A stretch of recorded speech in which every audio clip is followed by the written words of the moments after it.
Congress party जिंदाबाद। Congress party जिंदाबाद। कांग्रेस का हाथ आम आदमी के साथ। उमेश्वरी देवी कोरी, बीए, एलएलबी, एलएलएम, एडवोकेट। संपादक द्रविड़ भारत समाचार पत्र।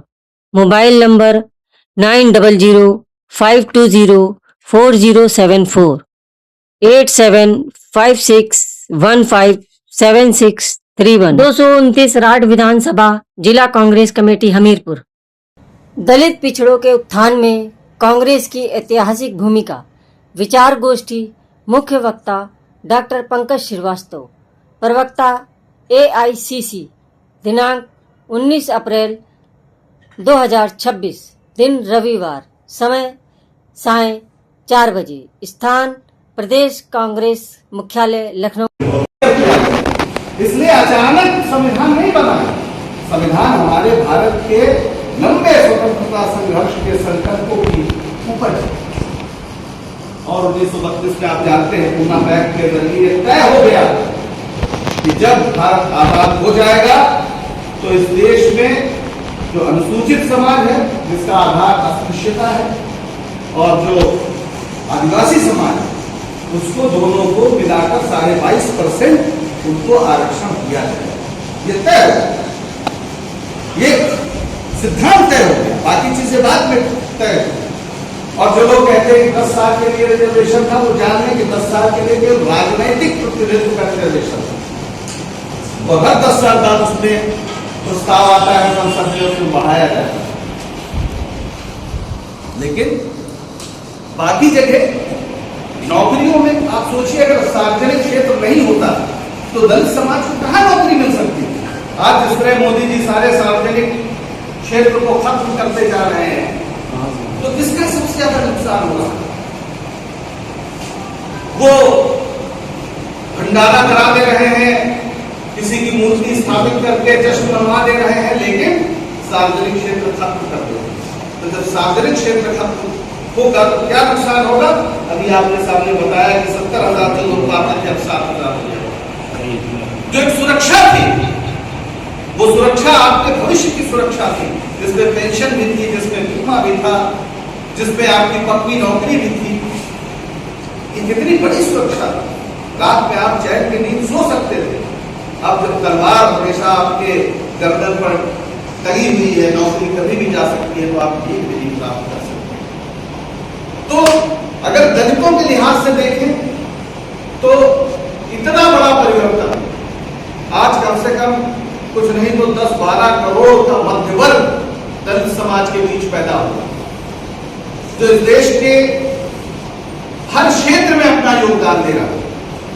हर क्षेत्र में कांग्रेस सरकार ही थी जिसने यूपीए के दौर में, आपको पता होगा कि शिक्षा संस्थानों में भी पिछड़ी जातियों को भी आरक्षण, दलितों को तो था,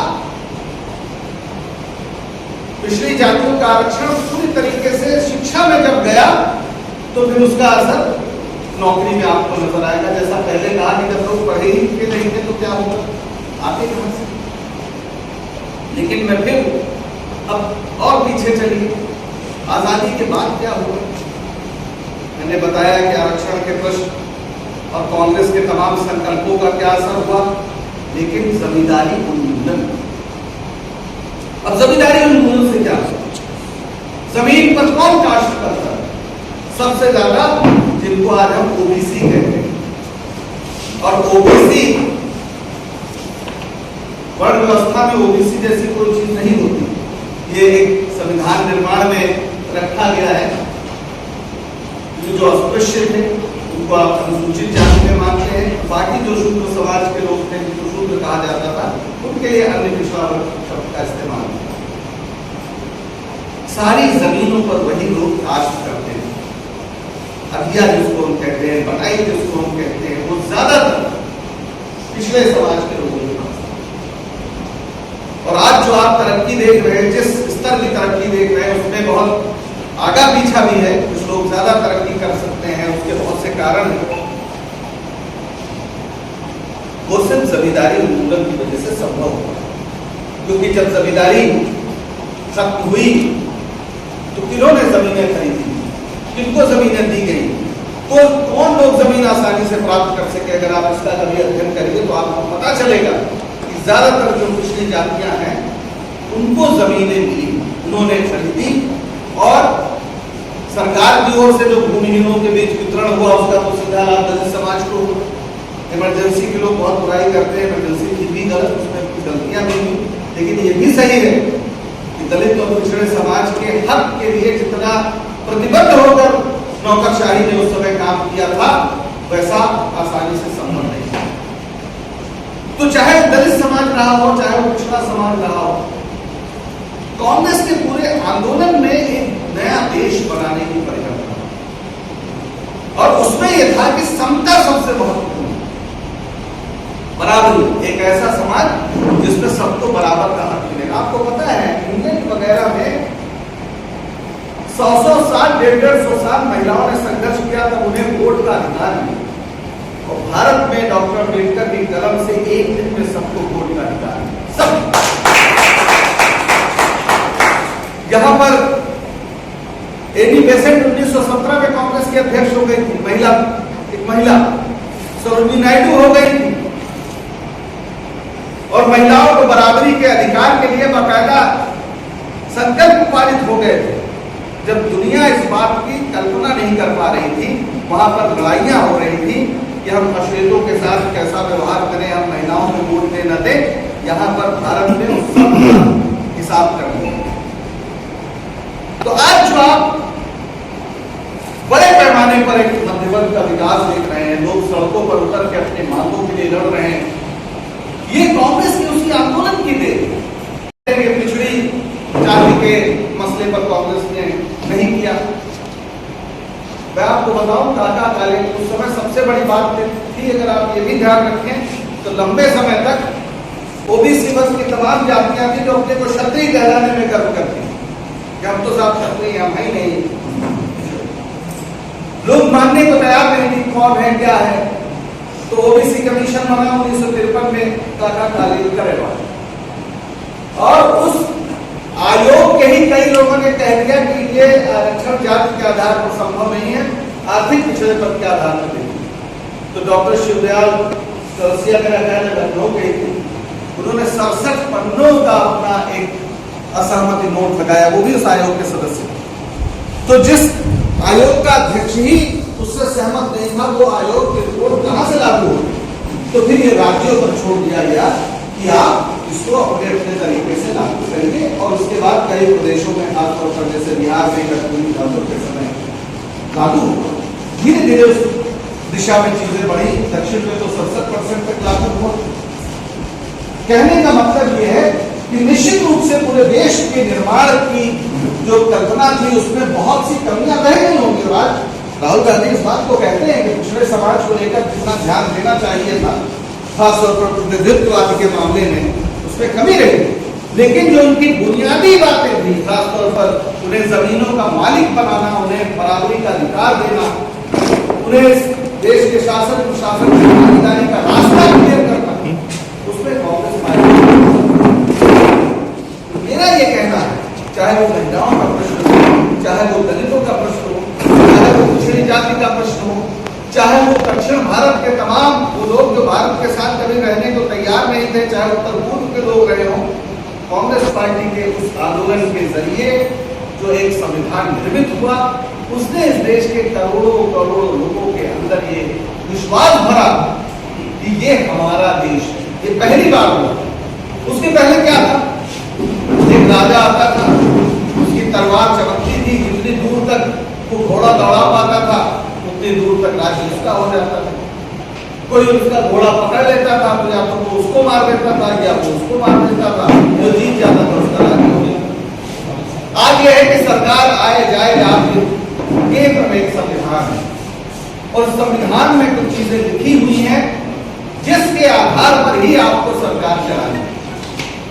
आज संकट किस बात का? संकट इस बात का नहीं है कि भारतीय जनता पार्टी की सरकार है, संकट इस बात का है कि इस पवित्र संविधान को नष्ट करने के लिए सरकार काम कर रही है। और इसलिए कांग्रेस पार्टी का ये संकल्प होना चाहिए हर नौजवान का, हर कार्यकर्ता का, कि संविधान के जो मूल भाव हैं उनको बचाने का संघर्ष हमें करना है। इस देश के लोगों से उनका वोटिंग राइट छीना जा रहा है। पहले ये था कि हम वोटर हैं, अगर आपको संदेह है तो आप हम पर मुकदमा करिए, हमको साबित करिए और हमको सजा दीजिए। अब वो कह रहे नहीं, आप आइए, आप साबित करिए कि आप इस भारत के नागरिक हैं या नहीं। एकदम उलट दिया, जैसे आप राजा साहब हैं कहिए। आप इस देश के लोगों के वोट के आधार पर सत्ता चलाने का आपको एक समय विशेष कालखंड में आपको अधिकार दिया गया है कि आप इस संविधान के जरिए, इस संविधान में लिखी हुई बातों के हिसाब से आप इस देश की सत्ता चलाएंगे, इस देश की सरकार चलाएंगे। और आप उसी को नष्ट कर रहे हैं, उस संविधान को ही नष्ट कर रहे हैं। तो जब आप उस संविधान को नष्ट कर रहे हैं तो ना आपको इस देश में सत्ता चलाने का हक है, तो ना आपको देशभक्त कहलाने का हक है। आप दरअसल देश, इससे नीचे कुछ नहीं। तो मैं बस मुक्तसर में आपसे यही कहना चाहता हूं कि आप अपने इतिहास, कांग्रेस दल जो है वो किसी चुनावी जीत हार या चुनावी लड़ाई, सरकार बनने बिगड़ने के खेल तक सीमित न रखें। वो महत्वपूर्ण है, लेकिन उससे भी महत्वपूर्ण वो संकल्प है जो आपके पुरखों ने, आपके वैचारिक पुरखों ने आपको बनाया। आज क्या बात है कि राहुल गांधी इनके सामने तर्क के खड़े हैं, चाहे सीटें कम हैं, विपक्ष में हैं, लेकिन ये घबराते हैं। ये आए थे कि कांग्रेस मुक्त भारत बनाएंगे, 12 साल बाद भी 1 घंटे के भाषण में 56 बार कांग्रेस का नाम लिया। राहुल गांधी टी शर्ट पहने खड़े हुए हैं, क्यों नहीं कुछ कर पा रहे हैं? इसलिए कि राहुल गांधी हो या प्रियंका जी हो या सोनिया जी हो, ये नेताओं की उस पांच से आते हैं जिन्हें ना आप जला सकते हैं, ना इन्हें आप लालच दे सकते हैं। इस देश के लिए इनकी प्रतिबद्धता में किंचित भी कमी नहीं आ सकती, और यही इनका डर है। ये बहुत से लोगों को ईडी सीबीआई भेज के करा देते हैं। इन्होंने नेशनल हेराल्ड के केस पे आप जानते हैं कि राहुल जी को, सोनिया जी को किस तरह से प्रताड़ित किया, किस तरह से इन्होंने राहुल जी की संसद सदस्यता भी ले ली, घर ले लिया। लेकिन राहुल जी कबीर के उस रास्ते पर हैं कि जो घर कूद के आप चले गए। ऐसे व्यक्ति को आप कैसे हरा सकते हैं जो सब कुछ खोने के लिए तैयार है? और आपकी आजादी की लड़ाई का यही मूल मंत्र। आप गांधी जी को कैसे हरा सकते थे? जब वो कहते हैं हमने कानून तोड़ा, तो क्या होना चाहिए? हमको जेल होनी चाहिए। ये गांधी जी खुद कहते हैं और जेल चले जाते हैं, माफी नहीं मांगते हैं, साबरमती की तरह जेल चले जाते हैं। तो ऐसे व्यक्ति को उस सत्ता भी उसका कुछ नहीं बिगाड़ पाई जिसका सूरज नहीं डूबता, और इस देश को उन्होंने खड़ा किया। प्रार्थना जो उनकी सभा होती थी उसमें रोज कहते थे, ईश्वर अल्लाह तेरो नाम सबको सन्मत दे। तो क्यों कहते थे? और ये कोई तुष्टिकरण की चीज नहीं थी। गांधी जी खुद को हिंदू कहते थे, खुल के कहते थे, लेकिन उनका हिंदू धर्म क्या था? अयम निजा परो देशी गणना लघुचेत साम उदार चरिता नाम का। यानी ये मेरा है, ये पराया है, ये मेरा भाई है, ये नहीं है, ऐसी गणना करने वाले नीच व्यक्ति हैं। जो उदार चरित्र के लोग हैं उनके लिए तो पूरी वसुधा, पूरी धरती ही परिवार है। और अगर वो ये मानते थे कि ईश्वर ने पूरे जगत की रचना की और वो सर्वशक्तिमान है, तो मुसलमान उसकी इच्छा के बगैर तो इस धरती पर नहीं आए होंगे। अगर हिंदू ब्रह्म का अंश है तो मुसलमान भी तो उसी ब्रह्म का अंश है। ऐसा कैसे संभव है कि उसकी इच्छा के बगैर धरती के किसी कोने पर दूसरा धर्म पैदा हो? तो संभव नहीं। अगर वो सर्वशक्तिमान है तो उसका क्षेत्र केवल रेवा खंडे, जम्बू द्वीपे इतने में तो रहेगा नहीं, तो समस्त जगत में होगा। नानक यही बता गए हैं, अव्वल अल्लाह नूर पाया कुदरत के सब बंदे, एक नूर ते सब जग उपजा कौन बने कौन बने? तो जो हमारे संविधान में सबको बराबर माना गया, किसी को अन्य नहीं माना गया है, ये कोई बाहरी विचार नहीं है, ये भारत के उपनिषदों का मंत्र है, उसकी शिक्षाएं हैं। इस देश में समता, स्वतंत्रता, बंधुत्व की जो भावना है वो हमारी हजारों साल की उस शास्त्रार्थ की परंपरा से उपजा हुआ है, जिसमें हम किसी को भी गैर नहीं मानते।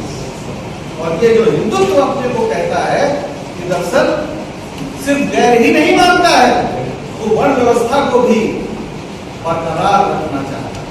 आपको शायद जानकारी हो, इस देश के प्रधानमंत्री ने एक किताब लिखी, उसको बाद में वापस ले लिया। उसमें लिखा कि जो सफाई कर्मचारी हैं उन्हें इस काम को करने में आध्यात्मिक आनंद मिलता है, इसलिए करते हैं।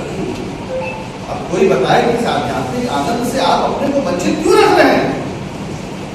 आडवाणी जी, अटल जी या जितने भी जी आपके हैं, उनको इस आध्यात्मिक आनंद को लेने दीजिए, क्यों नहीं कर रहे आप?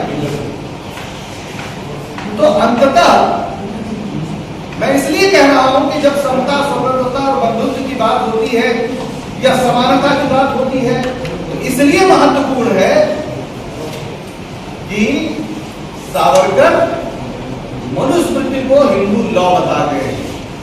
आरएसएस में जब संविधान लागू हुआ, उसके 4 दिन बाद 30 नवंबर 1949 को, यानी संविधान जब बन गया 26 नवंबर को, उसके 4 दिन बाद लिखा कि इसमें तो मनुस्मृति ही नहीं। तो मनुस्मृति क्या है? तो दलितों, शूद्रों को दास की स्थिति में रखती है, कहती है कि इनको तो आजादी मिलनी ही नहीं चाहिए। शूद्र अगर कहे तो उनके कान में गला शीशा डाल दो, और लड़की, स्त्री बचपन में पिता, जवानी में पति और बुढ़ापे में पुत्र के अधीन रहे, उसे स्वतंत्र होने का अधिकार है। और इसलिए ये लड़ाई जो बीजेपी और कांग्रेस की लड़ाई है, वो सत्ता की लड़ाई नहीं है, वो इस देश के जंगल को,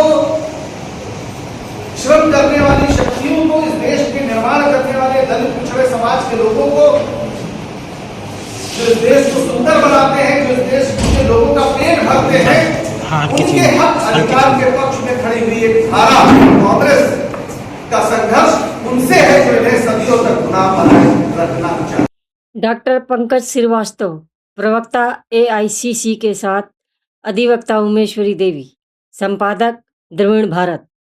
please subscribe, like, share now, of the rate Dravid Bharat Hindi. Editor Umeshwari Devi.